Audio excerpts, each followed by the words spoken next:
Assalamualaikum warahmatullahi wabarakatuh. Selamat pagi anak-anakku kelas 8 dimanapun kalian berada. Semoga kalian tetap dalam keadaan sehat walafiat. Kembali lagi ya ketemu saya di pembelajaran IPS ya. Mari kita sama-sama eh, mengucapkan yel belajar IPS ya biar semangat lagi. Belajar IPS, ku kenal, ku ingat, ku cinta. Oke, terima kasih. Sebelum kita awali pembelajaran pada kali ini, mari kita berdoa terlebih dahulu supaya dalam pembelajaran nanti kalian mendapatkan ilmu yang berkah dan bermanfaat. Berdoa dimulai. Berdoa dapat diakhiri. Ya, baik anak-anakku, di minggu lalu kalian sudah belajar tentang pengaruh sistem sewa tanah ya yang dilaksanakan pada masa Raffles. Tentu sistem sewa tanah banyak tidak menguntungkan ya atau banyak merugikan rakyat Indonesia karena dianggap seolah-olah rakyat Indonesia ini tidak punya tanah. Nah, harga sewanya pun juga sangat kecil dan sangat mahal ya, sangat merugikan rakyat Indonesia. Nah, baik kita lanjut ke materi selanjutnya. Ini tentang pengaruh kebijakan tanam paksa.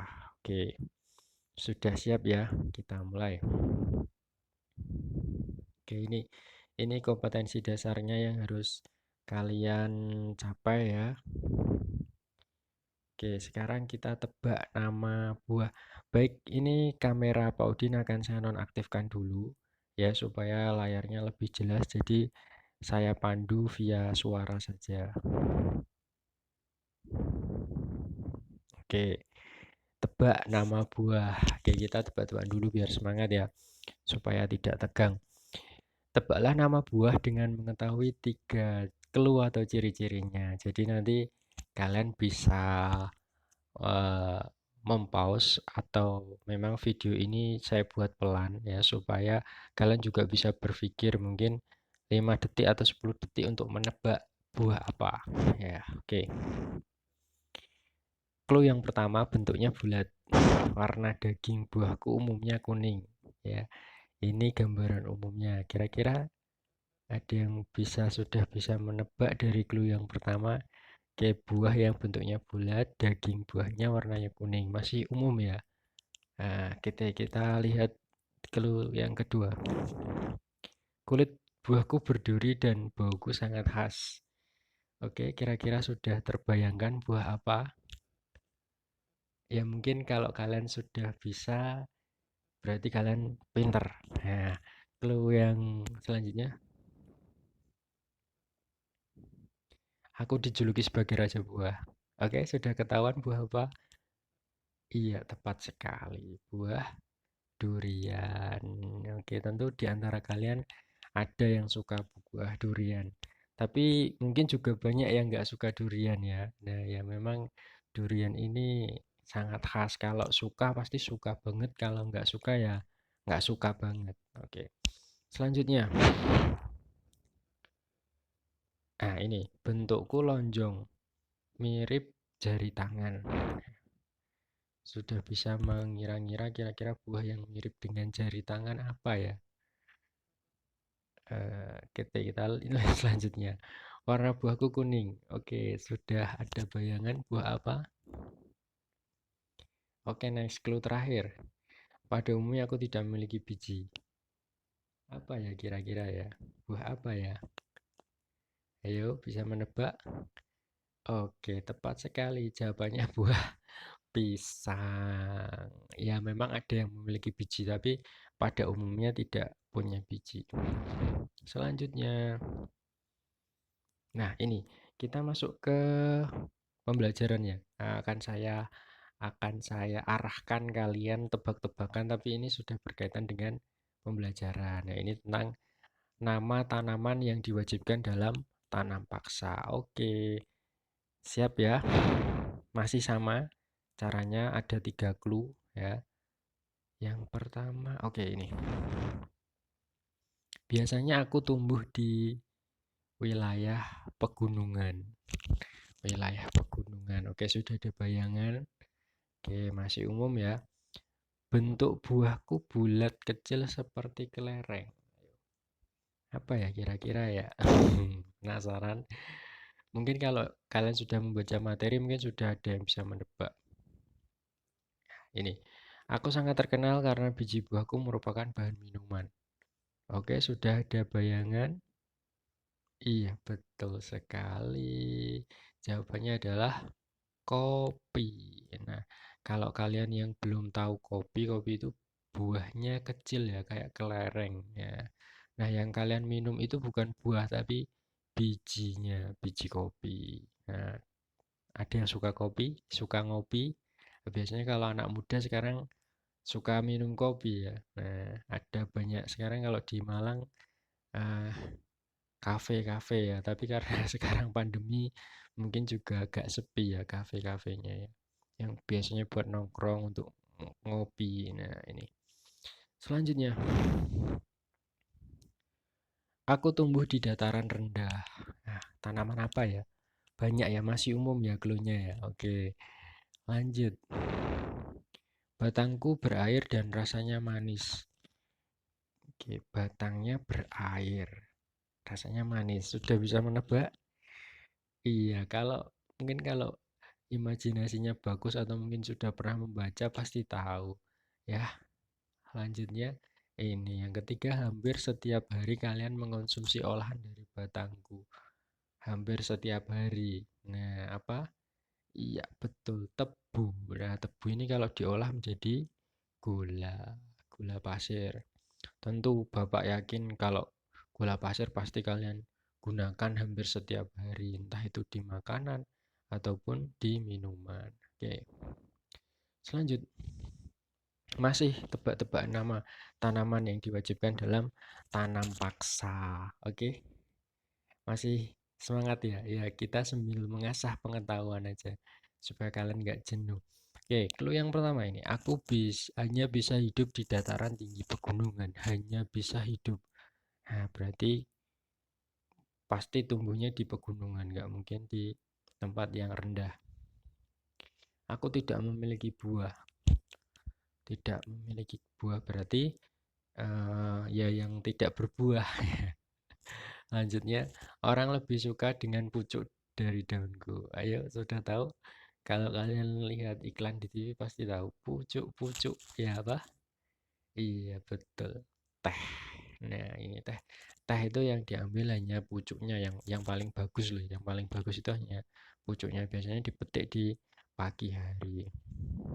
Ada yang tinggalnya di wilayah pegunungan, di daerah sekitar Lawang mungkin ya.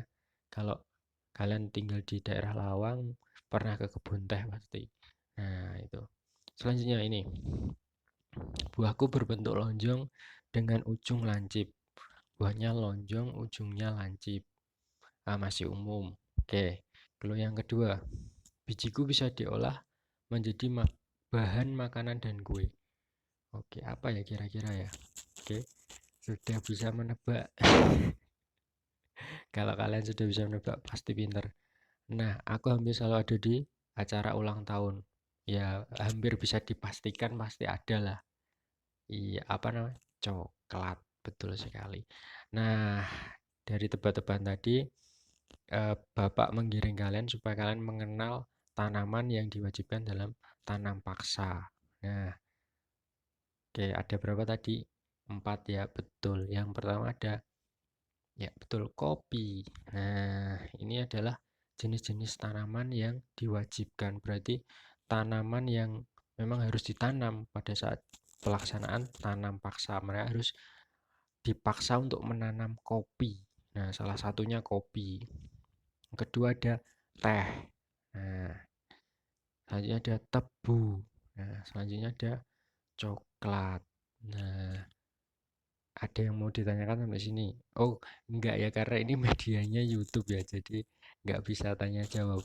Ya, kapan-kapan di kelas lain mungkin kita bisa tanya jawab untuk di pertemuan Google Meet. Tapi untuk minggu ini, Bapak akan mengisi di kelas C.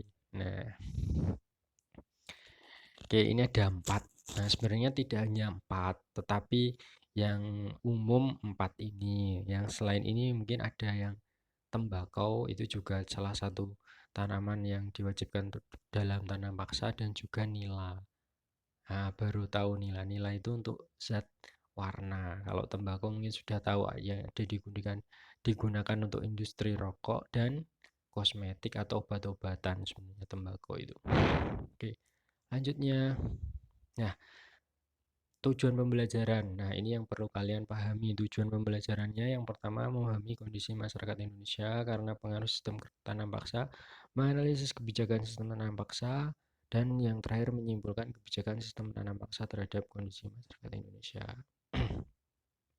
Langkah-langkah pembelajaran atau misi pembelajarannya. Nah, ini pembelajarannya nanti kalian bisa membaca dulu di buku paket IPS halaman 214 sampai 216. Memahami materi dengan sesama. Yang ketiga, mengerjakan post-test. Post-test ini nanti akan Bapak post di tugas penugasan di Google Classroom. Nah, kalau kalian menyimak video ini pasti bisa menjawab, dan saya harap tepat waktu. Nah, oke. Kalau kalian sudah membaca buku, coba pahami ini ya. Ada beberapa pertanyaan yang seharusnya kalian jawab, kalian analisis ya. Kalian analisis. Yang pertama, mengapa ada kebijakan tanam paksa? Nah, siapa yang menggagas kebijakan? Mengapa hanya tanaman tertentu saja yang diwajibkan? Kok enggak semuanya? Kok enggak semuanya harus ditanam? Nah, hanya tertentu saja. Nah, mari nanti kita analisis. Bagaimana pelaksanaannya? Pelaksanaannya itu bagaimana? Dampaknya terhadap kondisi masyarakat Indonesia bagaimana? Oke, next ya. Oke, mengapa ada kebijakan tanam paksa? Nah, tentu kebijakan tanam paksa ini tidak serta-merta kok tiba-tiba ada. Pasti ada yang memicu atau dilatar belakangi oleh apa. Oke, baik. Ini kebijakan tanam paksa itu merupakan kebijakan yang dilaksanakan dengan tujuan untuk memulihkan kondisi kas pemerintah atau kondisi ekonomi Hindia Belanda akibat pengeluaran yang besar atau yang disebabkan karena kerugian perang. Jadi sebelum ada tanam paksa itu sebenarnya Belanda itu mengalami kerugian karena banyak perang. Nah, mereka banyak bertempur, banyak mengeluarkan biaya untuk kebutuhan perang. Nah, supaya ekonominya pulih atau kondisi ekonominya pulih, maka Belanda melaksanakan kebijakan tanam paksa. Nah, sampai sini sudah jelas ya. Nah, selanjutnya, siapa yang menggagas kebijakan tanam paksa? Nah, ini kebijakan ini digagas oleh Johannes van den Bos yang merupakan gubernur jenderal pada waktu itu, atau tepatnya pada tahun 1930. Ya, maaf, 1830 ya, yang betul ya. Nanti saya ubah, nanti saya ubah. Kultur style cell, oke. Atau yang disebut dikenal dengan kultur stem cell. Nah, oke, ini fotonya ya. Oke, untuk waktu dicoret ya, yang tepat 1830. Mohon maaf ya. Oke, ini. Mengapa hanya tanaman tertentu saja yang diwajibkan? Nah, tadi kalian di awal sudah tahu ada 4 ya yang Bapak kenalkan. Ada kopi, ada apa lagi? Teh, ada tebu, ada coklat. Nah, kenapa kok hanya tertentu? Nah, ada yang tahu jawabannya? Nah, iya, ini jawabannya ya. Karena hanya tanaman yang memiliki nilai ekonomis yang tinggi. Nah, Pak, kok nggak nanam padi, Pak? Ya, pada waktu itu makanan pokok bangsa kita memang padi, tetapi kalau dijual ke luar negeri itu harganya murah karena konsumsi masyarakat atau penduduk di luar Indonesia itu tidak semuanya makan padi. Nah, tapi bisa dipastikan semuanya minum, kalau manis ya pakai gula. Nah, kalau untuk minuman-minuman atau tanaman yang memang bernilai tinggi itu seperti tadi ada teh, ada kopi. Bahkan sampai sekarang kopi, teh itu ya hampir semua dunia sudah mengenal lah teh, kopi, dan variasinya banyak sekali.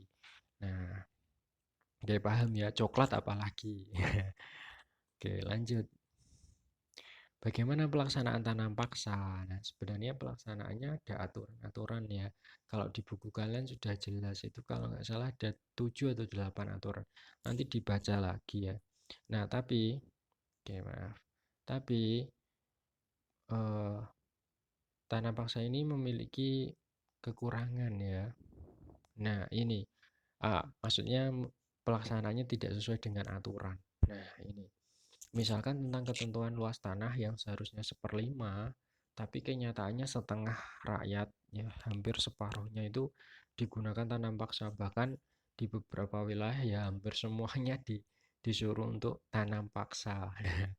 Kelebihan hasil panen tanaman wajib tidak pernah dibayarkan. Tanah yang digunakan tanam paksa tetap dikenai pajak, padahal aturannya seharusnya kan tidak dikenai pajak. Tetapi ya memang ya seperti ini, tetap saja yang namanya kebijakan penjajah pasti menguntungkan penjajah, merugikan yang dijajah, ya kita yang dijajah ya pada waktu itu. Oke, lanjut. Bagaimana pengaruh tanam paksa bagi rakyat Indonesia? Nah, kalau berbicara tentang pengaruh atau dampak pasti ada yang plus positif atau ya ya ada dampak baiknya juga lah ya, meskipun nih secara garis besar tetap banyak yang negatif. Nah, mungkin bisa ditebak ya. Nah, ini ada yang positif. Nah, ini ada yang negatif. Yang positif itu ya salah satunya ada yang tahu. Nah, ini petani Indonesia dikenalkan dengan berbagai tanaman ekspor. Jadi seperti kopi itu, kalau kalian baca sejarah ternyata kopi itu bukan tanaman asli Indonesia tetapi dibawa atau dikenalkan ya. Dikenalkan penjajah untuk dibawa ditanam ke Indonesia. Dan nah itu ya yang positifnya kita dikenalkan dengan tanaman ekspor yang bernilai jual tinggi. Nah, coba nanti kalian searching lagi. Nah, sejarah kopi itu bagaimana. Yang kedua tentang, nah ini, diajari teknik mengolah tanah. Nah, mungkin ya memang sebagian besar kita petani, tetapi teknik bertani pun kalau untuk tanaman ekspor pasti berbeda cara penanganannya. Nah, salah satu dampak positifnya ya kita dapat sedikit ilmu lah ya. Nah, seperti itu. Yang kedua, dibangunnya pabrik atau industri pengolahan pertanian. Nah, nanti setelah ini akan Bapak tayangkan contohnya. Oke, ada dampak negatif. Kalau negatif pasti tentu bahkan lebih banyak negatifnya ya ini ya. Berkurangnya ketersediaan bahan makanan pokok. Nah, makanan pokok Indonesia kan padi, umbi-umbian, ketela, dan sebagainya itu berkurang. Kenapa? Karena lahannya ditanami khusus tanaman wajib. Nah, pasti berkurang. Rakyat banyak yang kelaparan dan bahkan banyak kematian. Nah, memang di berbagai daerah pada waktu itu memang kesulitan bahan pangan ya, jadi banyak yang kelaparan. Nah, akhirnya banyak yang meninggal. Oke, tanah dan tenaga rakyat Indonesia dieksploitasi. Ya, istilahnya dieksploitasi secara tidak manusiawi. Nah, ini did you know? Tahukah kalian? Oke, ini kita masuk yang di dampak positif tadi ya. Kalau kalian tinggal di Malang, tentu kalian kenal beberapa foto berikut. Ya, kita analisis ya.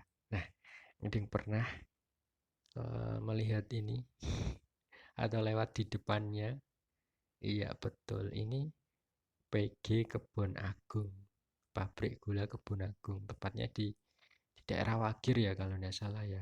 Ya, kalau kalian ke arah selatan, keluar kota Malang itu pasti ketemu Kebon Agung. Nah, apa hubungannya? Ya ini tadi salah satu dampak positifnya dibangun industri pengolahan hasil pertanian. Nah, industrinya apa kira-kira dari tanamannya tadi? Empat tadi kira-kira apa? Ya tebu ya. Nah, rata-rata di Malang ini tebu. Nah, kalau di daerah lain mungkin di Jawa Barat itu ada kopi, ada teh. Di Malang pun juga ada teh ya, di daerah Lawang itu di Wonosari. Nah, ini juga ada. Iya, ada yang tahu ini? Selain Kebun Agung ada pabrik gula apa lagi? Iya betul, ini Krebet. Kalau ini ke arah, ya ke arah selatan juga ya, tapi yang ke arah pantai ya, ke Balai Kambang itu ya. Nah, ke Bulu Lawang, daerah Bulu Lawang itu ya, Krebet. Oke, selanjutnya ini ada, ya tentu banyak yang sudah pernah ke sini ya. Ini pabrik pengolahan teh di Wonosari, tepatnya di Lawang. Nah, ini salah satu beberapa contoh industri pengolahan pertanian ya, akibat dari rentetan ya, akibat dari pelaksanaan tanam paksa tadi. Oke, next. Nah, ini post testnya. Ini nanti Bapak eh, tayangkan di Google Class-nya. Ada dua pertanyaan, sangat gampang sekali kalau kalian tadi menyimak video dari awal, tentu pasti tahu ya dan bisa menjawab pertanyaan. Sangat gampang sekali. 4 contoh tanaman dan mengapa hanya tanaman tadi. Ya, kalau menyimak dan membaca tadi pasti tahulah. Yang kedua, tujuan sebenarnya.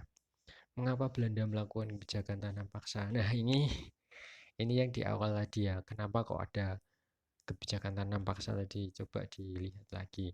Pasti bisa dan sangat gampang. Oke, kesimpulan. Baik, kesimpulannya kira-kira apa ya dari pembelajaran kali ini? Ya, tentu banyak sekali ya kesimpulan yang bisa kita dapatkan. Ya, yang pertama tadi dari kebijakan tanam paksa, ya pelaksanaannya memang tidak sesuai aturan, tetapi ada dampak positif, ada dampak negatif. Yang kalau kalian bicara dampak negatif ya tentu pasti kebijakan penjajah itu ya cenderungnya memang negatif. Tapi kalau kita mencoba untuk eh, melihat sisi lain ya ada juga dampak positifnya. Bahkan sampai sekarang seperti industri-industri pabrik pengolahan hasil pertanian seperti pabrik tebu, pabrik teh mungkin ya itu masih kita rasakan manfaatnya sampai sekarang. Nah, selain itu juga seharusnya kita juga bersyukur bahwa kondisi alam Indonesia ini sangat melimpah.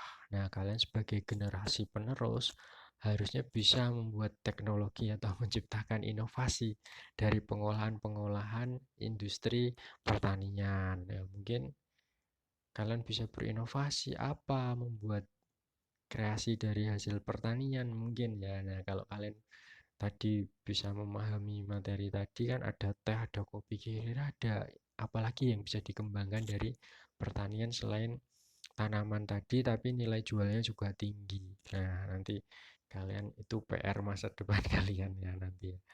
Nah, coba nanti dianalisis lagi. Nah, itu saja yang bisa Bapak sampaikan. Maaf video ini memang Bapak buat agak lama ya supaya kalian bisa memahami materi ini dengan baik. Oke, terima kasih. Sampai jumpa di pertemuan selanjutnya. Tetap semangat, tetap jaga kondisi kesehatan, kerjakan tugas dengan tepat waktu. Nah, ini. Nah, sebelum Bapak tutup ini ya. Orang yang berhenti belajar akan menjadi pemilik masa lalu. Jadi, ya masa lalu itu ya biarlah berlalu, tapi ilmunya kita pahami, kita jadikan bahan belajar untuk meraih masa depan. Oke. Baik, itu saja yang bisa Bapak sampaikan. Sebelum video ini diakhiri, mari kita berdoa terlebih dahulu ya, supaya apa yang sudah kalian pelajari tadi menjadi ilmu bermanfaat. Berdoa dimulai. Oke, berdoa dapat diakhiri. Terima kasih. Oke, belajar IPS. Ku kenal, ku ingat, ku cinta. Oke, terima kasih.